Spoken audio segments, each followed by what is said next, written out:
Tote. Hindi, pinalakas siya ni Josie kaya laking Josie. Saka ni Tayo Kiko. mo muna, may isa pang order doon. Favorite mo yun?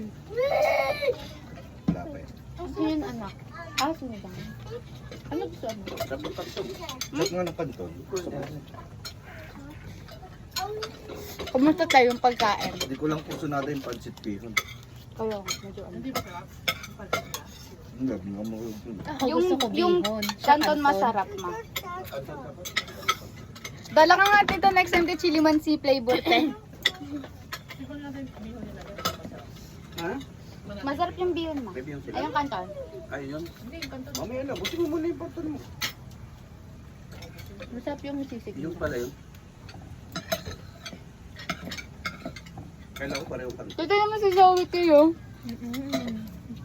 Tao na yun. Ang damot mo naman. Bay, bunga nga niya. Wala ba tissue? Tissue ka muna. Ice cream lang. Si Kuya Andre nagbumuni-muni dito yan magre-relax.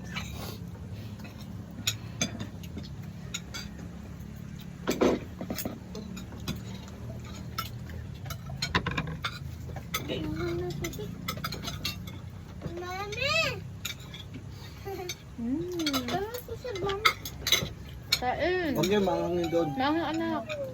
Yung isa. Wala na isa. Mangang. Kaya niyan. Sig. Mga anak ah. Ang dami niya. Mangang yan. Ayan. Ayan mo lang, kuya. Ay. Kain mo ah. Yung David, ano? Doon nakapapwesto si David doon sa may ano, hugasan. Gusto tayo. Sa may cashier. Huwag na lang, babe. Basta yung kayo Sakto dating mo. Hindi ko na nga, Dapat yung pansit na tikman natin. hindi ko na inatag dito yung motor ko. Sabi nga, kasi kami ni Papa na, kumakyat. Yung motor ni Papa, iaakit niya sa ganun, te. Talaga kami ni Papa. Sabi ng motor na, makat. Hindi natin makakaabot daw. Wala nang higil na bigay ng motor. Nakakatakot nung pag ano ahon. Pag bababa, te, lakad muna tayo pababa. Tignan ko pala. Huwag ka nang dumamay. Si Kuya, meeting pa yan. Anong available? Sisig. Wala na. Wala na lang. Oh. Ang shit. Ang available. Ayun, naka na. Bayhan, gusto ko yan. Mamaya, huwag ka lang. Available. May meron pa mga barbecue. Tsaka ano. Marami pa, may barbecue pa. May sinugang pa nga. Ano sa sila. Sinigang na. Meron pa ba isa? Hindi sila gumamit na ano dito, sinigang mo. Yung pansit nila, may sahog na ano, ng ganito.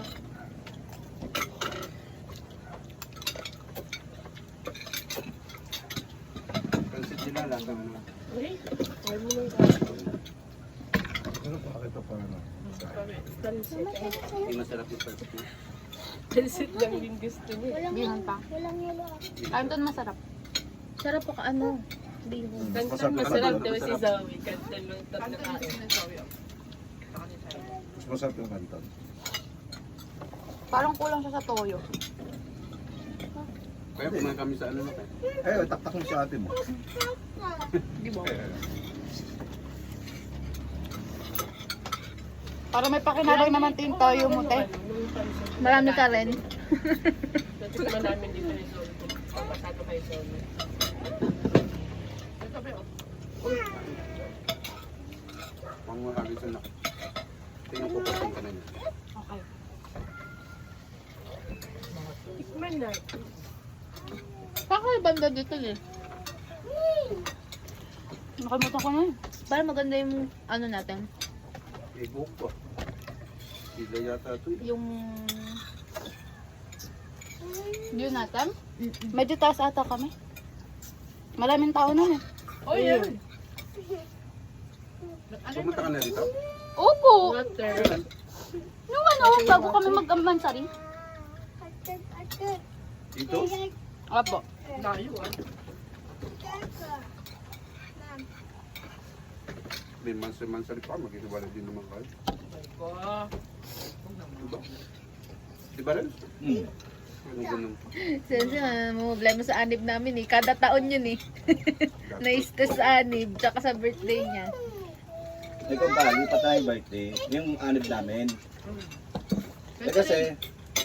Kasi ang unang-una sa lahat, kapag birthday ko, dapat special ka, di ba? Birthday. Nawawala ng special day ko. Kasi nakaka- Kasi sasabihin niya, anib din man natin ah.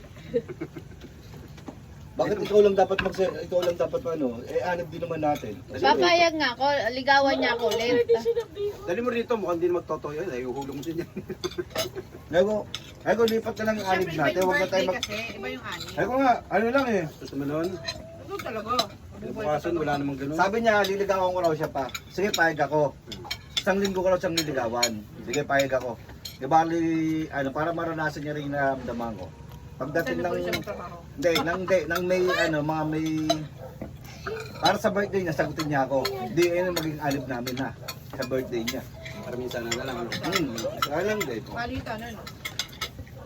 Ba yan? Nilagay mo yung palitan. Ano na yan? Agrabyado ako Ay, lagi. pero ba anib natin? Inanib na lang. Inanib.